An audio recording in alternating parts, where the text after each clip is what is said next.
Hey, what's the deal, YouTube? It's your girl, Miss Honey. Welcome back to the channel. Welcome back. Hey, what's going on, YouTube? It is your girl, Miss Honey, here for another Power Book 2 Ghost Season 2, Episode 7 review. Right? Forced My Hand is the name of this episode. If you've not seen the episode and you've come here because you're expecting one of Miss Honey's detailed recaps, I apologize. This will not be that. I have foregone doing detailed recaps on this show because one, it's so much, and unlike every other reviewer out here, I just can't. I can't do it in a modest amount of time. So I've chosen instead to review the show. So if you've not seen it already, go and watch it because I promise you there will be spoilers in here. I will be picking at scabs and dragging Drew for filth. So you want to see the episode first so you'll know a little bit more about what it is that I'm, talking about, referencing, yada, yada, yada. So there's that, you guys. Two, I wanted to remind everyone to please hit that like button. Subscribe if you're not subscribed. Don't forget to comment down below because we love to banter about it down below. Um, Thirdly, someone asked me about Kings of Napa. Ooh, I don't know. I've seen it. And it gives me a little. Every time I get a little Tyler Perry stuck in my throat, like the whole episode. I was like, is that Tyler Perry? I don't know. Anyway, so let me just watch episode 2 and see how I feel. If I'm still getting a little Tyler Perry in my throat, I won't be able to do it. But yeah, so that's out there. And then fourthly, I have started watching Power, the original Power series from day one. I've started doing it now. Before I go to bed, I watch like 1 or 2 episodes of the original Powers, like from the day one, from the inception of this show. And what I've learned in doing that is, one, I really didn't like Tasha in the beginning at all. I didn't. I felt more like James, aka Ghost, was um was trying to get out the game, and I felt like Tasha was holding him back.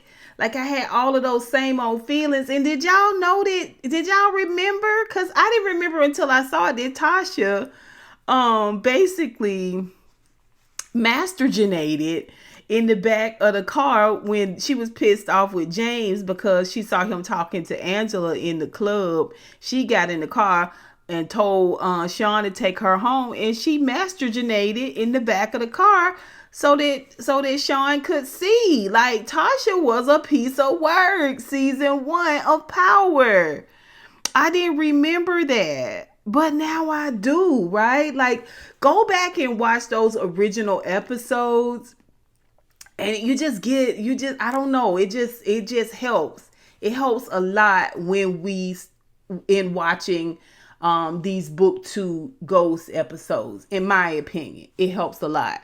I also realized that watching these episodes again, that we have no idea who Effie is.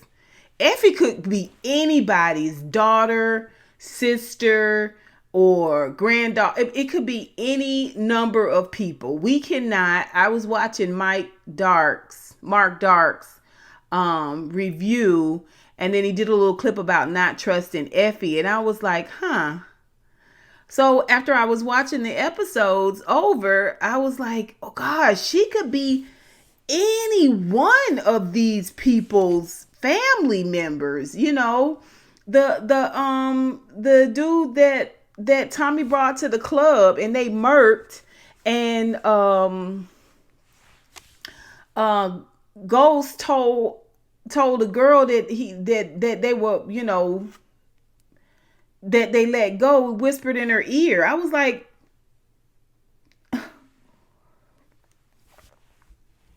that could be Effie's sister. That could have been Effie's brother that they murked. Now remember, she's the same age as Tariq is, give or take. So it's quite possible. It's quite possible that she could have been the younger sibling of either of those people. Or you remember when Ghost went on a tirade and killed all of his rivals, those people who knew him as Ghost. Um, the Saldanos, all of them. I mean, Effie could belong to anyone. I just wanted to put a pin in that for y'all, because I'm still feeling like Effie might be the ops, a narc, all caps. I don't know, whatever, however y'all say it now. So let's go ahead and get into the episode now that I've talked your ear off. Okay, let's talk about this episode.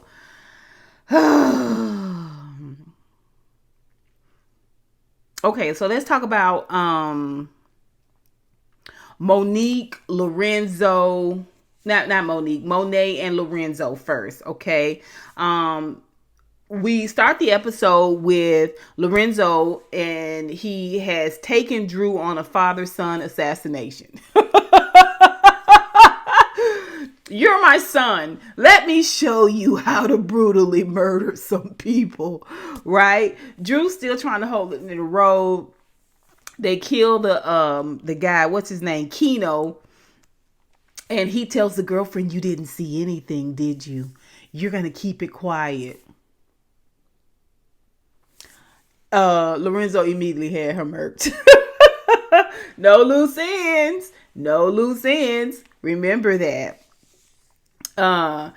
I love how Monet was sitting at home when they came in. She wanted to know where they were. And why do I have the feeling that you took my son somewhere that wasn't safe for him? Like the drug game? Because that was never safe, my dear. Even with what you were doing up at Stansfield, that was never going to be safe, my dear. It's the drug game, right? I love how she is, always got this worried look on her face now, and she wants to be Holly homemaker, you know what I'm saying? She wants to make Chanel cookies and have Gucci champagne, and all Lorenzo want to do is have a barbecue and a party in the backyard playing bones. You know what I'm saying? Like just because you wearing all these fashionable clothes and stuff, girl, advertising for Chanel and Gucci and Prada and all these here folks, does not mean that you upper echelon, baby. You still grimy. You still grimy. You got blood up underneath your fingernails, darling. Okay. But again, she wants out of the game. Lorenzo is not hearing that. We get to see Frank. Frank was in, I think, our first introduction to the Tejadas. One of Daddy Lolo's, or Poppy Lolo's, compadres gets out of jail, obviously before him, and it's suspicious. He's asking a lot of questions. They suspect that Monet and Kane suspect that he has gotten out of jail because he has made a deal to kind of set the Tejadas up. And so this was our first introduction into how brutal Kane could be, because Kane immediately shot him, killed him, put him in a barrel, a metal barrel, seal that joker closed. Seal that joker closed and pushed it over into the river, child. I was like, it was at that moment I fell in love with Kane. I fell in love with his brutality. Anyway, so his Monet sitting in the bar, child, an empty bar, An empty bar. This bar is always empty. I kept saying, why would they have a party at their house with all these strange people in their house instead of at the bar? You know what I'm saying? Like, where people can mess up the bar bathroom, not your bathroom. Like, y'all got a whole bar and y'all still having a party at the... Anyway, I digress. So she's sitting in an empty bar. Every time we see her at this bar is empty. We know that the bar is a front, but you're supposed to be passing money through the bar, which means you be buying alcohol repeatedly. Why would you be buying alcohol repeatedly and there's no one there to drink it? Like, you know what I'm saying? Like, the bar is supposed to be a front. It needs to be functional. But that's a scab. I'm not picking it. Let's move forward. In walks Evelyn. Evelyn is Frank's wife. And lo these many months, you here looking for Frank. Darling, Frank is no more. Frank is no more. Frank is a part of the ether. What are you looking for Frank for? You might as well look up to the sky and pull Frank down, baby. There's no Frank. What are you talking about? You here concerned about Frank? No, not really. You know what's up. You know the game. And Monet tells her, how did he get out of jail? You know what I'm saying? You know what this game does for people who try to make arrangements against the game and against families in the game. You know how it is. Basically, she was there dry snitching. You know what I'm saying? She's saying, I know the last time I talked to Frank was coming to see you, Monet. And I know I haven't seen Frank since then. She just dry begging, child. Monet went ahead and gave her whole lump sum of money, child. I don't know what it was. It might have been $10,000, you know, because it was all banded up. But it looked like it could choke a horse. And she hesitated, but she took that money. I would have immediately been like, y'all know I wouldn't lick my hands. I don't lick my hands. But I would have been like, educated, bit kind of money. Then it went in front of $4,000. Oh, no, ma'am. You got to do better than this. But she took it and went on about her business. I don't know. I felt like she should have been a Tejada, but I digress. Anywho, so there's that moment. Then we see that Monet really has bigger fish to fry than to worry about what Lorenzo is doing, right? Because Lorenzo gonna do what Lorenzo wanna do. She running around the house. She is mean and nasty to Diana, which she should be. Diana is out of pocket. You know how she moving and looking at her mama up and down. She out of pocket. Okay, goes without saying. But I don't know, it was a little hard. She was like, get the duck out of my way and shut the duck up. And I got the duck and go. I was just like, who talks to their children like that? Who does that? I wasn't reared up like that. It made me uncomfortable. And she was like, Mom, what's wrong with you? Why are you in such a tizzy? Is it because I'm trying to take your place in this family? She didn't say that. But basically, she trying to act like she has no idea why her mom is mad at her. Like, girl, connect a line. Calm your boots, connect a line. Calm your boots, right? Anyway, Monet storms off because she's got to go meet an agent. The agent is going to get Zeke into a NBA team, help get Zeke into an NBA team.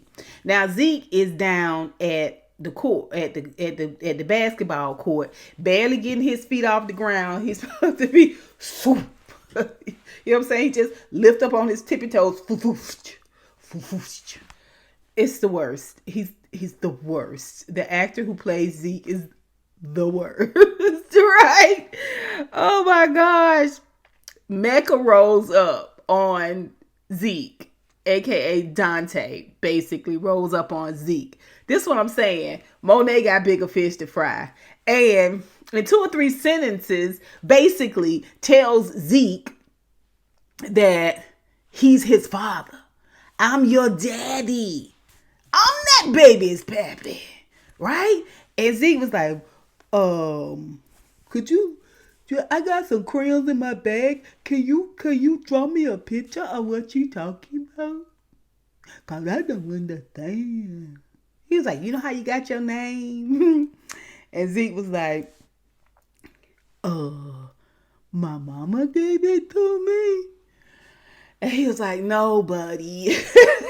Special little friend. Yeah. So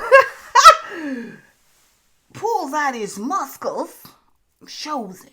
This how you got your name, Ezekiel. I looked at it and said, that's Ezekiel 25 and 17. Now, if y'all don't know, I knows about my scriptures, right? Okay. I also know about all things Samuel L. Jackson, okay? That is the scripture that Samuel L. Jackson's character likes to recite, okay, in Pulp Fiction. Like to hit, here go. The path of the righteous man is beset on all sides by the iniquities of the selfish and the tyranny of evil men. Blessed is he who in the name of charity and goodwill shepherds the weak through the valley of darkness. For he is truly his brother's keeper and the finder of lost children, and I will strike down upon thee with great vengeance and furious anger those who attempt to poison and destroy my brothers.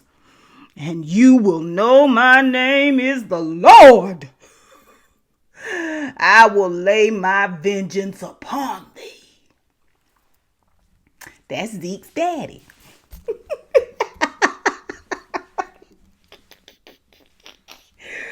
Child, where I tell you, Zeke's face looked like a Rubik's Cube. It looked like a million-piece puzzle all thrown up in the air and let the fall asunder as they will, you know. He was just screwed up in the face. He was like, I know my ABCs. Tell me what you think of me. That's it. That's it. That's as far as I can go. Everything else you said just blew my head off, sir. Ask your mama.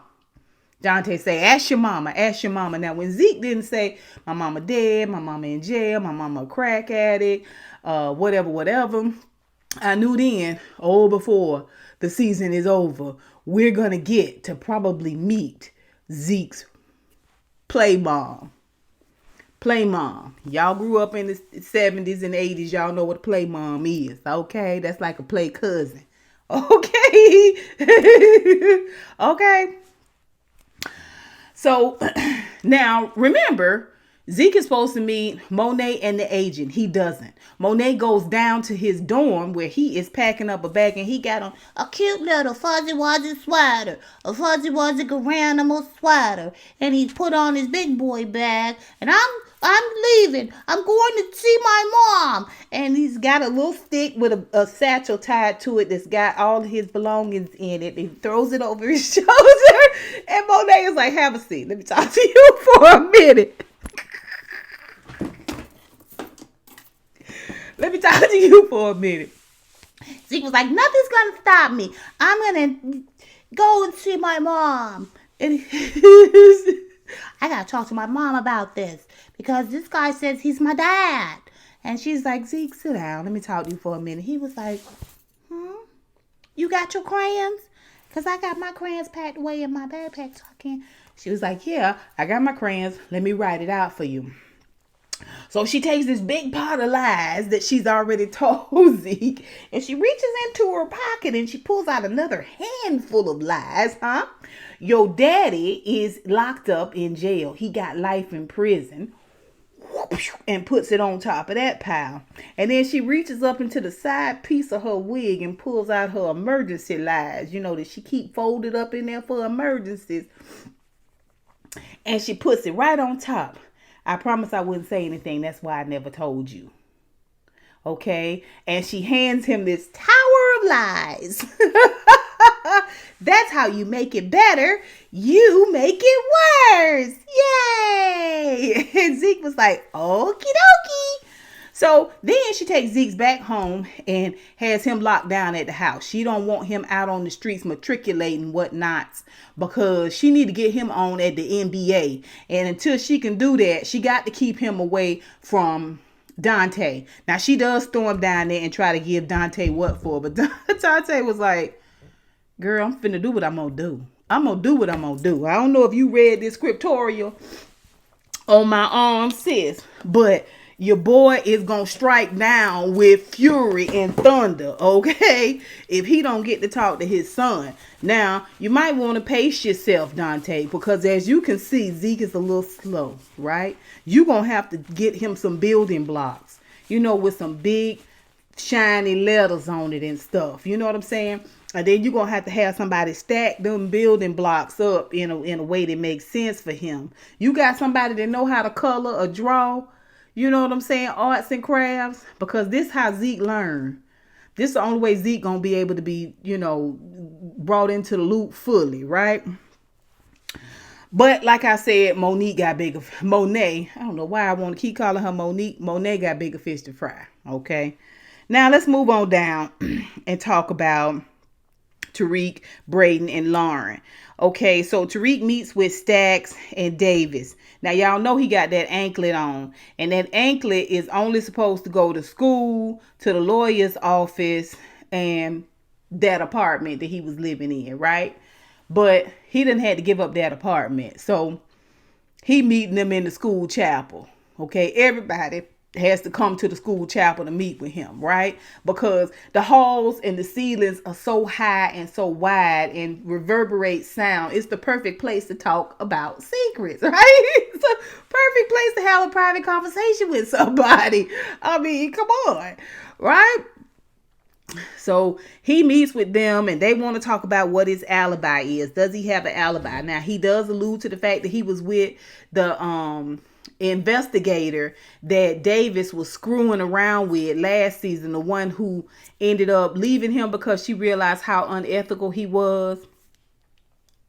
He was with her, and he was with Yaz, and he was with his grandmama, right? All things are true. Now, he also did a couple of other things, but all things are still true. I'm not sure why they're acting like this whole alibi of Tariq's is just not going to wash out. I'm like, it all makes sense. During the daytime, he was with this lady, and then at some point he was with Yaz, and then he was with his grandmama and Yaz, and they went to the store. Like, it's all things can be true, right? Like, anyway.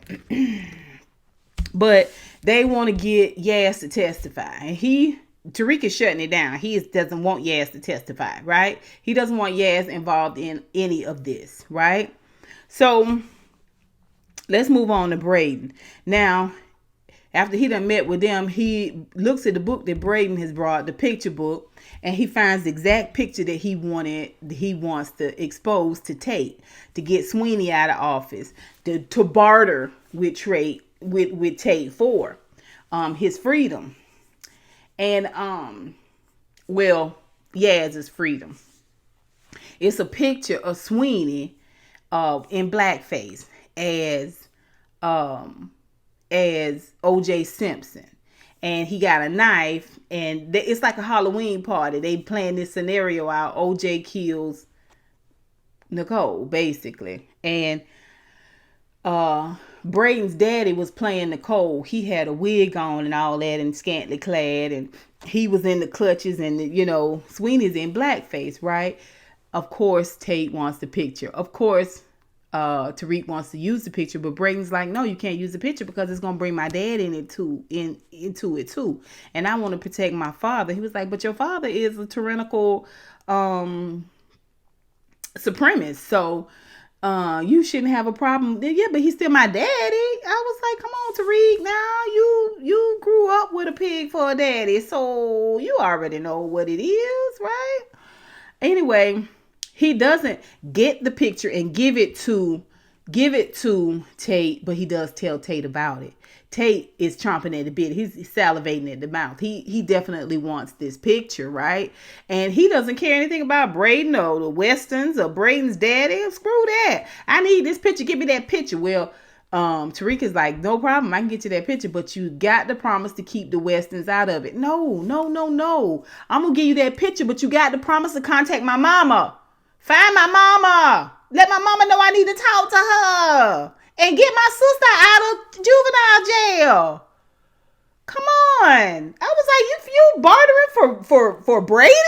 Get the anyway. Bring it down. Bring it down. Bring it down. Okay.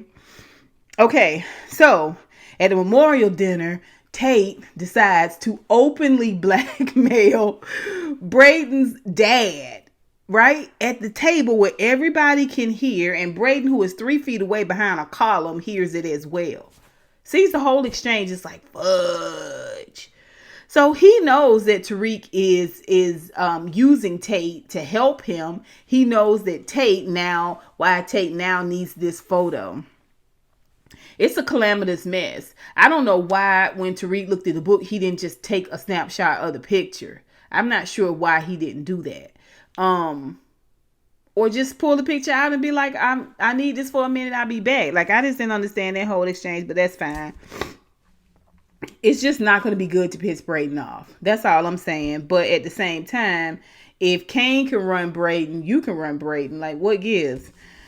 So, yeah, Tate is the worst blackmailer ever. Listen, Lauren, after class, okay, because when Tariq walks into class, of course, Milgram is like, what is he doing here? Who would let him out of jail? Who would let you teach young adults? Who would trust you around their mate, their brother, their father, their grandfather?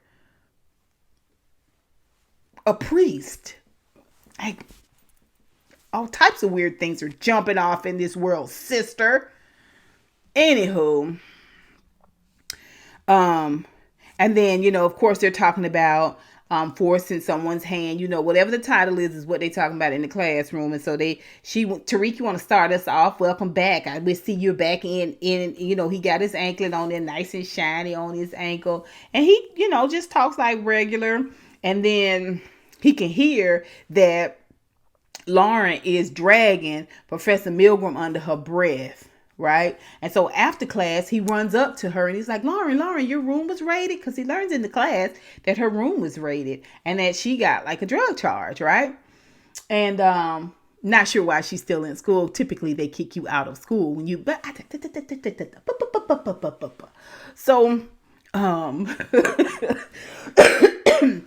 he's trying to talk to her about it. Like, why didn't you tell me? Like, I should have known. And then she was like, you know what, Tariq? I've got to prepare for this speech for the memorial dinner tonight. I can't talk to you right now. And I shouldn't be seen with you anyway because you're a criminal. And goodbye. He was like, what? I don't even. Okay. Right? So he kind of owed her a diss.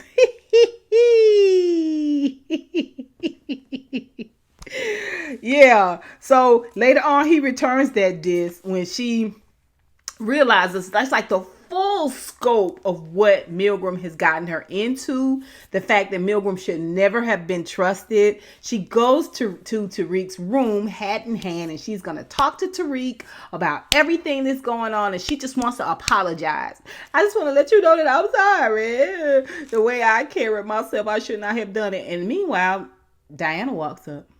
And Diana's like, hey, oh no, I'm sorry, I didn't mean to interrupt. I'll come back. And he's like, nah, you cool, boo. And he lets her in under his arm and then lowers the crossbar arm back across the door and tells Lauren, come on, wrap this up, sis. I got to go. Daddy's got some stuff to tend to. And she's like, oh, I will. I was going to pour my heart out to you a little bit more, but if you won't. He was like, see ya. Boom, curbs her so hard. I was like, she needed to be taken down a notch. You know what I'm saying? You ain't that pretty, sis. You ain't that good looking. I'm just saying. Okay. Oh, listen. And the other thing Tariq's got going on is that his money is dried up. Right? His money is drying up because Kane, thanks to Mecca making the concession, decides that he is going to meet with Lorenzo. And when he does so, he pushes all of his weight to Lorenzo and away from Kane. And so the side deal that Kane and Tariq and Monet had going on to continue on course correct under Daddy Lolo's nose is no more. Like, it can't happen now because they ain't got the weight. I was like, this dude schooling you and mentoring you, you can't have him push you a little extra weight on the side? Like, you can't get your own side hustle?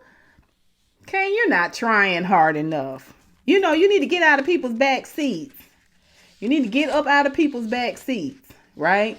And try to work on your own business. That's your problem. You run around trying to control a bunch of other people when you yourself know nothing but being controlled. I digress. Let's talk about Milgram's dirty drawers. They come back to haunt her, baby. The students are on a party line, child. If y'all know what a party line is, that's when you used to pick up the phone and it be 3 or 4 people on the phone and they be talking to one another, and you're supposed to hang right up until everybody get off the party line, and then you can go and make your call after that. This is 70s type thing. But a lot of people used to listen in and get everybody's business. Well, Milgram on the students' party line, and she hear how they are dragging her.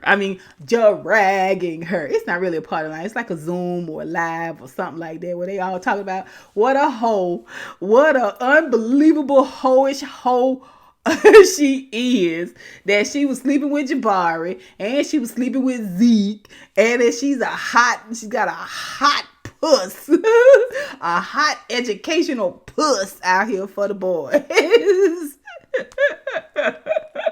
She must be used to being drugged like that, child, because she was like, and because of everything that was going on, they was going to disinvite her to get a speech at Jabari's memorial dinner.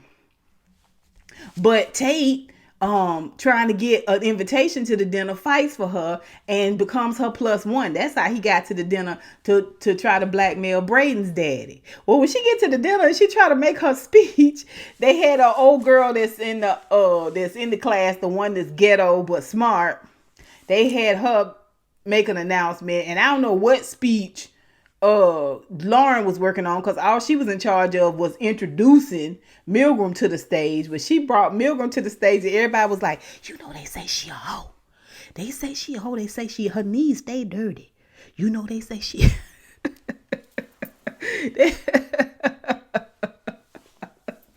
they say she would do boys and men.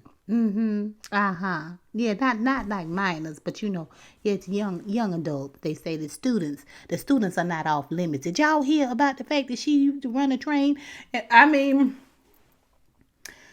She cannot even finish, honey. She has to storm off. And later on, when Davis finds out that she unethically represented herself as Lauren's counsel down at the police station, he comes over there to drag her hoish edges even more. So she's taking hit after hit after hit after hit, not on just being hot in the puss and being whorish and unethical and scandalous, but all of this stuff she's trying to weave against Tariq is coming back to bite her as well, because Davis lets her know under no certain terms that he is going to come for her, because she is directly involved with 4, 5, 6 people that's involved with this case. You've had some contact with them or have some relationship with them, and he's going to bring it all out.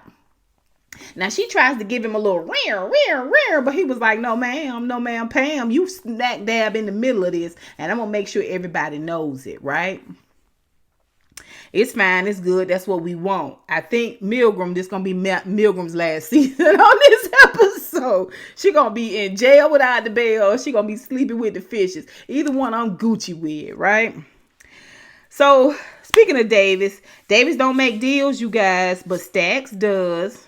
And Tamika has great wigs, okay? We get to see where so much is going on with Davis and Saxe being involved. And the only person he really feels like he can trust legally is Tamika. So he calls her down to the chapel and they have a conversation where he admits to her. I was like, Tariq, could you stop telling people that you killed Jabari?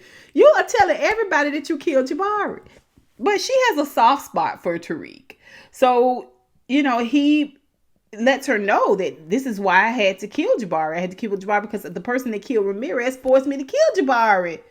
And so it's her idea to get him 5 years. You're going to have to do some time, but I can get you off for these other murders. this cop murder, which is the murder they want you for. And they don't care anything about this teacher. Davis has already said that and says, well, hey, listen, we can just get you a deal, but not if it's at Yaz's expense. He knows that being in jail, even as a snitch, is going to be an issue.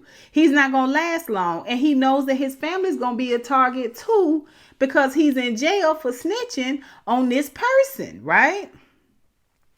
So it's funny to me that Davis learns that Saxe has gone down and tried to make this deal behind his back with the prosecutor and Tamika. They roll up on him. Two white people and Tamika roll up on Tariq and it's like, here's the paper, here's the pen, sign it. Black man, no black man on this earth anywhere should ever take any of those deals. If white folks roll up on you and say, here, take this paper and take this pen and sign it, eat that paper and crack that pen in half and stab them both in the neck. Run for your life. Run for your life. Like, absolutely not. I wouldn't have even let them in my room. Like, no. That way they rolled up on him and they gonna laugh him off because he didn't want to sign it. First of all, don't be laughing me off because I'm smart enough to read the fine print, you idiots. Anyway, I digress.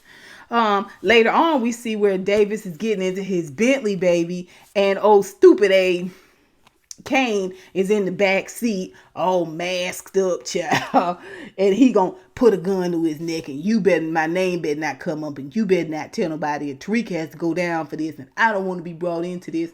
And of course, Davis knows who he is. Davis shuts it down. He basically sons him. He was like, listen, they don't want Tariq for Jabari. They want Tariq for this cop. And that means if I keep Tariq out of jail because Tariq won't snitch on you, I'm keeping you out of jail. So you might want to let me do my job. And then tell your mama I said, I want $750,000. Okay, to keep y'all secrets.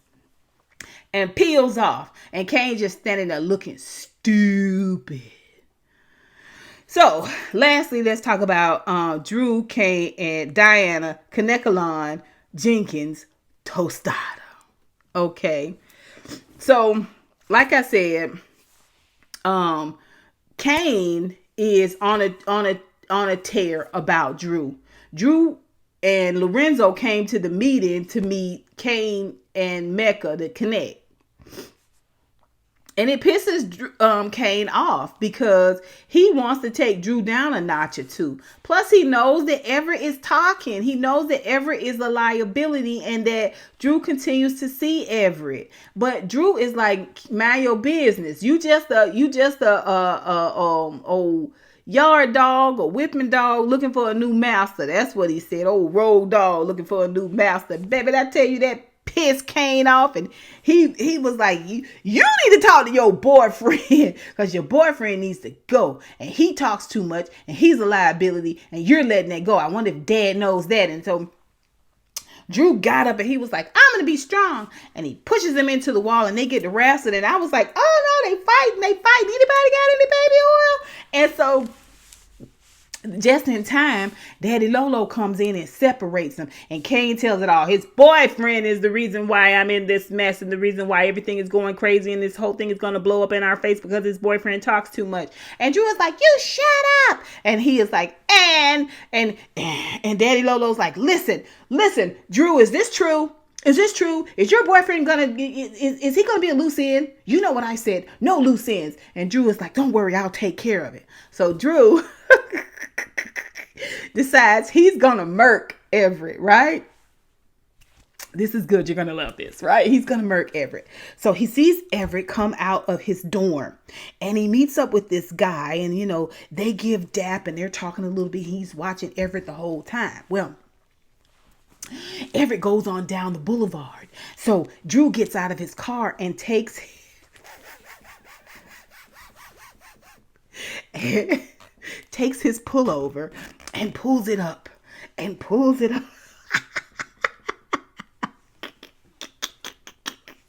This about to be so messy. I'm about to be so messy. Listen, he pulls it up.